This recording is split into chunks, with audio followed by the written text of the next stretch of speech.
ഇത് താങ്കളിപ്പോൾ വീണ്ടും സിനിമയിൽ സജീവമാണ്. ഒരുപക്ഷെ ഒരു പുതിയ തലമുറയിൽപ്പെട്ട ആൾക്കാരുടെ കൂടെയാണ് താങ്കൾ ഇപ്പോൾ ജോലി എടുക്കുന്നത്. നേരത്തെ ഒരു വളരെ തിരക്കുള്ള അല്ലെങ്കിൽ വളരെ എക്സ്പീരിയൻസ്ഡ് ആയിട്ടുള്ള കുറേ സംവിധായകരോട് താങ്കൾ വർക്ക് ചെയ്തു. ഇപ്പോൾ പുതിയ തലമുറയിൽപ്പെട്ട സംവിധായകരോട് വർക്ക് ചെയ്യുന്നു. എന്തെങ്കിലും വ്യത്യാസം തോന്നുന്നു? തീർച്ചയായിട്ടും. കാരണം ഞാൻ ഈ സ്കൂളിൽ നിന്നൊക്കെ പുറത്ത് കടന്നിട്ട് വർക്ക് ചെയ്യാൻ പോകുമ്പോൾ എക്സ്പെക്റ്റ് ചെയ്തിരുന്ന ആളുകളാണ് ഇപ്പോൾ വന്നുപെട്ടിട്ടുള്ളത്. എന്ന് വെച്ചിട്ടുണ്ടെങ്കിൽ ഇതിൻ്റെ കാഴ്ചപ്പാടുകളുടെ വ്യത്യാസം ഭയങ്കര വ്യത്യാസം. ഇപ്പോഴത്തെ കുട്ടികൾ അത് മനസ്സുകൊണ്ട് അങ്ങനെ ആയിപ്പോവും. മനസ്സുകൊണ്ട് നമ്മളായിപ്പോവും. കാരണം എനിക്ക് ഇതിന് മുമ്പ് ഭയങ്കര ബാക്ക് പെയിൻ ഉണ്ട്. ഇപ്പം ഞാൻ ഇപ്പോൾ ഒരു റീസെൻ്റ് ഒരു ദിലീഷ് പോത്തൻ്റെ വർക്കിന് പോയിരുന്നു. ഭയങ്കര ബാക്ക് പെയിനാണ്. ഡിസ്ക് 1-2 പോയി കിടക്കണം. പക്ഷെ ഞാൻ അറിയാതെ ചിലപ്പോൾ 8 മണിക്കൂറോ 4 മണിക്കൂറൊക്കെ ഇങ്ങനെ ക്യാമറയുടെ പുറകിൽ ഇങ്ങനെ നിൽക്കും അവരുടെ ഒപ്പം. നമ്മളത് അറിയാതില്ല. അത് മനസ്സ് ചെറുപ്പായി പോകുന്നുണ്ട്. നമ്മളറിയില്ല. പിന്നീടാണ് അത് ഫീൽ ചെയ്യുന്നത്. കാരണം ഈ കുട്ടികൾ വെൽ സ്റ്റഡീഡാണ്. അവർക്ക് അന്ധവിശ്വാസമില്ല. എന്താ വെച്ചാൽ അന്ധവിശ്വാസം എന്ന് പറഞ്ഞാൽ ഞാനത് റിച്വലിസ്റ്റിക് ആയിട്ടല്ല പറയുന്നത്. അറിയാത്തൊരു കാര്യം ചെയ്യുന്നതിൻ്റെ പരിഭ്രമമില്ല അവർക്ക് നല്ല തറവാണ് അവർ. പിന്നെ ഇപ്പോഴത്തെ മോഡേൺ എക്യുപ്മെൻറ്റ്സിലോ കമ്പ്യൂട്ടറിൻ്റെയോ അല്ലെങ്കിൽ ഇലക്ട്രോണിക്സിൻ്റെ ഒക്കെ ഇതിലൊക്കെ അവർക്ക് നല്ല അവഗാഹമാണ്. പിന്നെ അവർക്ക് ജീവിതത്തിന് ചില ദർശനങ്ങളുണ്ട്.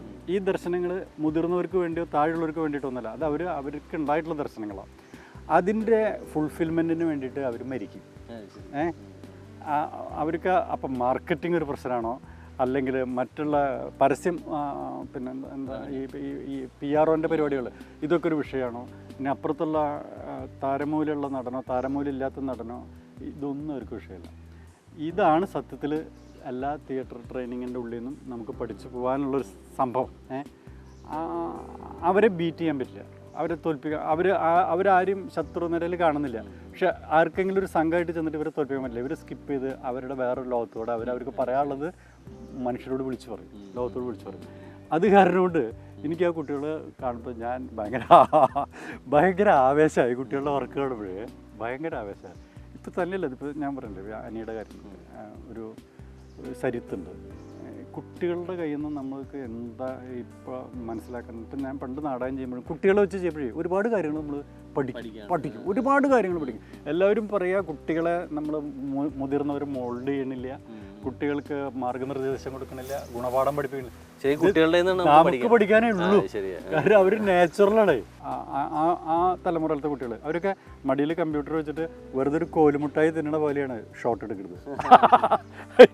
അത് കുട്ടിത്തണ്ട് അവരിൽ ഭയങ്കര കുട്ടിത്താണ്.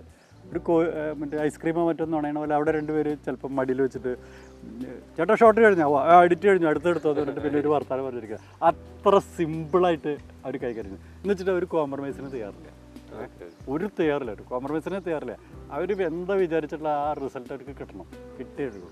എന്നേക്കാൾ നല്ല വിവരവും വിദ്യാഭ്യാസമുള്ള ഒരാൾ ഇവിടെ ഉണ്ട്, അങ്ങോട്ട് ചോദിച്ചു. അതല്ല പോട്ടാ, ഈ ഭൂമി കുഴിച്ചാൽ എന്താ കിട്ടുക? ഭൂമി കുഴിച്ചാൽ വെള്ളം. പിന്നെയും കുഴിച്ചാലോ? പിന്നെ കുഴിച്ച പാറ. പിന്നെയും കുഴിച്ചാലോ? പിന്നെ കുഴിച്ച കൽക്കരി. പിന്നെയും കുഴിച്ചാലോ? നീ എന്തിനാ പിന്നെ കുഴിക്കുന്നത്? അല്ല പോട്ടാ, നോക്ക്, ഇന്ത്യ ഇതാ ഇവിടെ കണ്ടോ, അമേരിക്ക ഇതാ ഇവിടെ. അപ്പൊ ഈ ഇന്ത്യയിൽ നിന്ന് നേരെ കുഴിച്ചു പോയാൽ അമേരിക്കയിലെത്തില്ലേ? ഇല്ലേ?